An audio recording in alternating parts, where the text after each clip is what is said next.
Përmbledhja e ngjarjeve kryesore të ditës në Radio 7.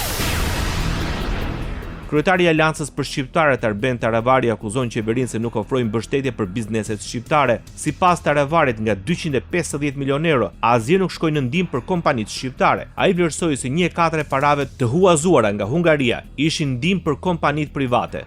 250 milion euro dhe imagjinoni ato 250 milion euro që u shpërndan kompanive si ndihmë me interes të vogël, asnjë për kompanitë shqiptare, deklaroi Arben Taravari.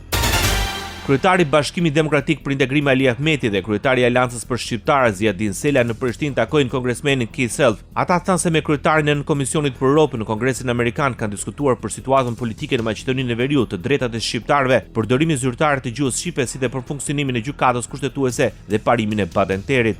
Shpreha mirënjohjen për rolin historik të Shteteve të Bashkuara të Amerikës në ndërtimin e paqes dhe demokracisë në Maqedoninë e Veriut, si dhe për interesimin e vazhdueshëm amerikan për stabilitetin dhe të ardhmen euroatlantike të rajonit, shkruan Ali Ahmeti.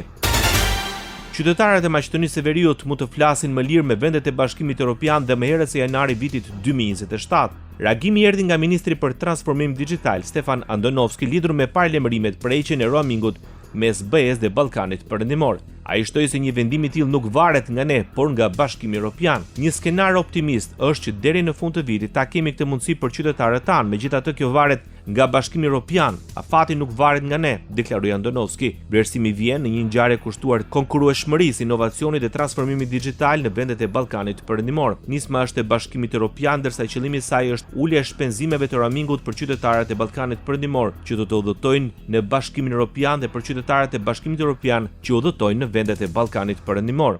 Rajoni. Kryeministri Albin Kurti kërkon krimin e Gjandarmerisë së Kosovës si një domosdoshmëri nga rreziku në rritje e sigurisë së saj.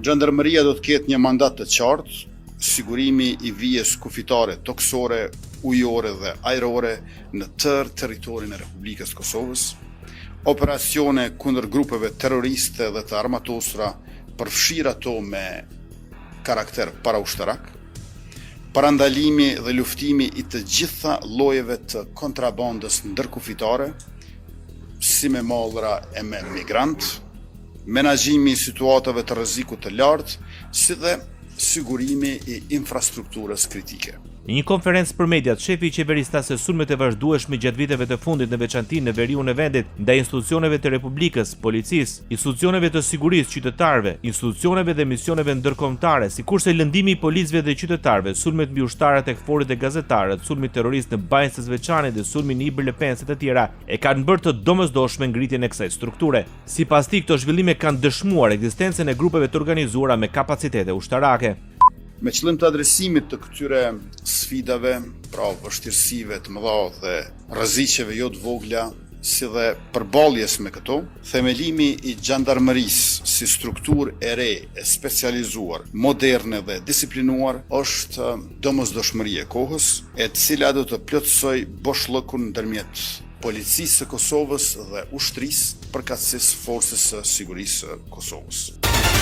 Ministri i Punëve të Brendshme Xhelal Zveçla njoftoi themelimin e grupit punues për analizimin dhe propozimin e modaliteteve për krimin e gjandarmerisë me qëllim forcimin e vijës kufitare, mbrojtjen e integritetit territorial dhe sovranitetit, si dhe reagimin e shpejtë ndaj kërcënimeve të nivelit të lartë. Në një konferencë për media, Zveçla tha se grupi i punës po analizon aspektet ligjore, financiare dhe operacionale për themelimin e gjandarmerisë si agjenci ekzekutive në kuadër të Ministrisë së Punëve të Brendshme përmes një ligji të veçantë. Tashmë, grupi punus është duke punuar në analizimin e aspekteve ligjore, institucionale, organizative, financiare dhe operacionale të themelimit të gjandarmerisë si agjenci ekzekutive në kuadër të Ministrisë Punëve të Brendshme përmes ligjit të veçantë. Themelimi dhe funksionalizimi i gjandarmerisë do t'i mundsoj Policisë Kosovës që të fokusohet në sigurinë dhe rendin publik, parandalimin dhe hetimin e krimit, sigurinë e komunikacion, si dhe në detyrat tjera sipas autorizimeve ligjore.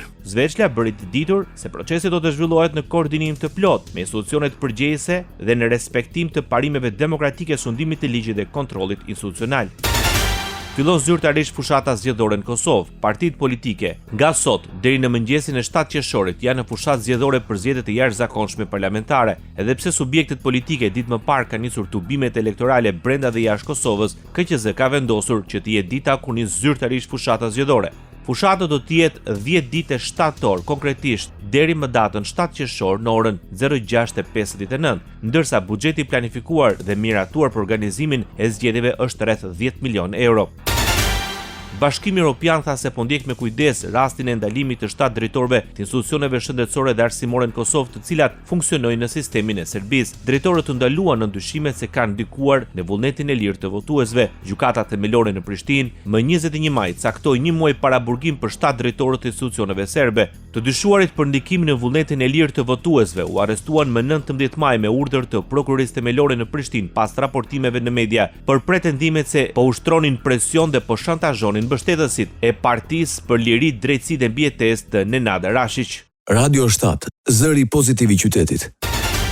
Inspektorati Kombëtar i Mbrojtjes së Territorit ndërshkon me masë administrative 4 milion lekë gjob dhe pezullim të përkohshëm të aktivitetit kompaninë Alkrom. Drejtoria Rajonale e KMT-s Elbasan kreu inspektim në këtë subjekt me fokus menaxhimin e mbetjeve e trajtimin e tyre. Gjatë kontrollit është konstatuar se subjekti kishte të magazinuara në ambiente ku ushtronin aktivitet rreth 318 ton mbetje të rrezikshme. Për këtë sasi mbetjesh që konsiderohen të rrezikshme, subjekti nuk dispononte asnjë kontratë transferimi për asgjësimin as përpunimin e tyre. Ulja e pritjes së kohës në kufi për parimin e infrastrukturës digjitale, harmonizimi me standardet e Bashkimit Evropian dhe forcimi i koordinimit institucional janë prioritete paraqitura nga Shqipëria në mbledhjen ministrore mbi përparësitë e CEFTA-s 2026 zhvilluar në Bruksel. Ministri i Ekonomisë Delina Ibrahimaj, si përfaqësuese e Shqipërisë në këtë takim, ku vendi ynë mban kryesimin e radhës, ofroi prioritetet për forcimin e integrimit ekonomik rajonal dhe afrimin gradual me tregun unik evropian. Ministri Ibrahimaj theksoi gjithashtu rëndësinë e avancimit të nismave SET Plus dhe Green Lines, harmonizimin orareve të punës në pikat kufitare, si dhe mundësinë e operimit 24/7 në disa pika strategjike kufitare. Shqipëria rikonfirmoi mbështetjen për njëjë reciproke të nënshkrimeve elektronike, vulave elektronike dhe rezultateve të testimit të produkteve. Gjithashtu nënvizoi rëndësinë e njëjës së kualifikimeve profesionale për të lehtësuar lëvizjen e lirë të fuqisë punëtore dhe krijimin e më shumë mundësive ekonomike për qytetarët e rajonit. Shqipëria parashikon të mbyllë 10 kapituj brenda aktivitit në bisedimet të anëtarësimit me Bashkimin Evropian pas mbledhjes së Këshillit të Ministrave. Zëvendës kryeministri Albana Koçiu bëri të ditur se janë në pritje të gjitha rekomandimeve që do të jenë kushtet përmbyllëse. Dhe sigurisht që ambicia dhe aspirata jonë është që brenda aktivitit ne të kemi filluar me 10 kapituj diskutimet dhe negociatat. Kemi gati një sër kapitujsh të cilët janë duke u rakorduar. Është një proces dinamik, kështu që mua do të më lejoni të mos i them kapitujt, pasi do duhet që ne të ulemi në tryez me palën europiane për të diskutuar një nga një të gjithë detyrat dhe të gjithë rekomandimet që ata na japin për të arritur në finalizimin e tyre. Komisioneri i Bashkimit Evropian për Demokracinë, Drejtësinë, Sundimin e Ligjit dhe Mbrojtjen e Konsumatorit, Michael McGrath, përshëndeti zurinë e Shqipërisë pas miratimit të pozicionit të përbashkët të BE-s mbi grupin e parë të negociatave themelore, duke vendosur bisedën në kontekstin e drejt për drejt të mbylljes së kapitujve 23 dhe 24. Me ministrin e drejtësisë Toni Goku, komisioneri McGrath diskutoi pavarësinë e pakthyeshme të gjyqësorit si standard evropian dhe jo si kusht politik i izoluar, matit konkrete të progresit, uljen e stokut në gjykatën e lartë, harmonizimin e statistikave gjyqësore, fushat e bashkëpunimit teknik për sistemin e integruar të menaxhimit të çështjeve alternativa ndaj paraburgimit dhe shkollën e magjistraturës. Ministri i Shtetit për Pushtetin Vendor në Shqipëri Ervin Demo prezantoi programin e ri Rilindja 2.0, një paketë me 11 objektiva strategjik që synojnë ndërhyrjen në territor dhe zhvillim të qëndrueshëm rajonal. Në konferencën përshtyp pas mbledhjes së Këshillit të Ministrave, Demo tha se ky program do të krijojë një model të ri zhvillimi lokal, duke kombinuar identitetin kulturor, inovacionin dhe teknologjinë moderne me nevojat e komuniteteve. Janë plot 11 objektiva strategjik, të cilët do të përfshihen në kuadër të këtij programi të ri, duke filluar me forcimin e identitetit lokal. Ky program në këtë kuadër do të fokusohet në ndërtimin e muzeve lokal, të cilët do të jenë fokusuar në identitetin që kanë zonat caktuara të Shqipërisë, aq më shumë duke marrë në konsiderat zhvillimin që tashmë sektori i turizmit ka. Shqipëria dhe Kosova vijojnë përpjekjet për rritjen e bashkëpunimit ushtarak. Ministri i Mbrojtjes Ermal Nufi deklaroi se siguria e Kosovës është siguria e Shqipërisë. Me Kosovën kemi një lidhje të natyrshme, nuk ka nevojë ta themi njëjti kombi ndar dy shtete, siguria e tyre është siguria jonë dhe e kundërta. Besojmë që ne kemi shumë çka të ndajmë me njëri tjetrin. Në vizitën e fundit time në Prishtinë dhe në vizitën e fundit të zëvendësministrit të Mbrojtjes të Kosovës. Kemi diskutuar pikërisht këtë temë për çfarë ju pyesin sot. E gjithë teoria dhe e gjithë fushat e bashkëpunimit janë që jemi komplementar. Shikojmë mundësitë e bashkëpunimit në mënyrë që nevojat e sigurisë përmbushën si për Shqipërinë si për Kosovën. Ai bërë të ditur se nevojat e sigurisë janë gjithmonë më të mëdha dhe të domosdoshme jo vetëm për sigurinë ushtarake, por edhe për eksporte drejt vendeve të tjera. Bota.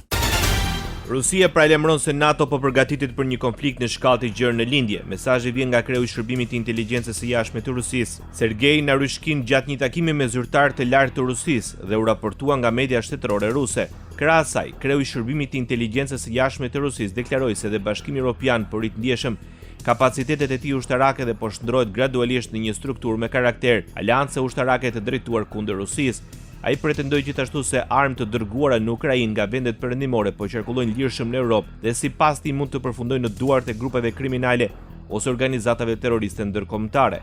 Nga ana tjetër, Moska ka përsëritur vazhdimisht akuzat se armët perëndimore të dërguara në Ukrainë mund të devijohen drejt tregut të zi në një pretendim që si Kievi ashtu dhe qeveritë perëndimore kanë mohuar. Sport. Trajneri kombëtares shqiptare të futbollit, Rolando Maran, publikoi listën me 27 futbollistët e ftuar për 2 miqësoret, e 3 qershorit kundër Izraelit dhe 6 qershorit kundër Luksemburgut në Air Albania. Për herë të parë, me kombëtaren grumbullohen portieri Partizanit Pano Cirko dhe mesfushori në pronësitë e Napolit Luis Hasa. Jashtë kanë mbetur emra si Yasir Hasani, Ivan Belliu, Elhan Kastrati dhe Mario Daisinani. Zani non è stato convocato perché è da tanto tempo che non gioca, proprio sentendo, io con lui non ho parlato, sono sincero direttamente, però hanno parlato i collaboratori, insomma dicono che è proprio fermo, per cui sarebbe stato difficile per lui fare anche qualche minuto. Yasir Hasani nuk është pjesë e listës sepse nuk po luan, nuk kam folur personalisht me të, por kam folur sigurisht bashkëpunëtorët tanë, duke qenë se ka kohë që është ndaluar kampionati dhe nuk luan, do të ishte e vështirë për të ishte gati për këto ndeshje.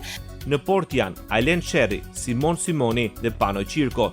Mbrojtës Berat Gjimshiti, Arlinda Jeti, Ardlian Ismaili, Klis Mancake, Bujar Plana, Mario Mitaj, Naser Ali, Stavro Pilo, Elsejt Hysaj dhe Andi Hadroj. Mesfushor janë Kristian Aslani, Ylber Ramadani, Julian Sheu, Qazim Laçi, Luis Hasa, Adrion Pajaziti, Nedim Bajrami, Arber Hoxha, Taulan Seferi dhe Enis Mehmeti. Sulmues Mirlin Daku, Armando Broja, Myrto Ozuni dhe Cristian Shpendi. Abbiamo talmente poco tempo per lavorare che stravolgere tutto diventa pericoloso. Io credo che il blocco, diciamo, partendo dal capitano, da Gen City, e per dire solo il capitano, per non nominare gli altri, perché altrimenti faccio dei torti, ma prendo lui come esempio, credo che siano un blocco importante per poter su quale costruire, e questi cambiamenti verranno fatti in funzione poi di avere tante più soluzioni possibili per poter migliorare questo blocco.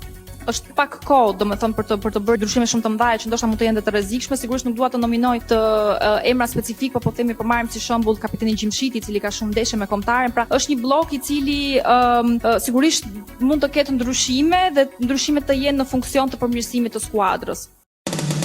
Ndoqët edicionin informativ të lajmeve në Radio 7, zëri pozitiv i qytetit.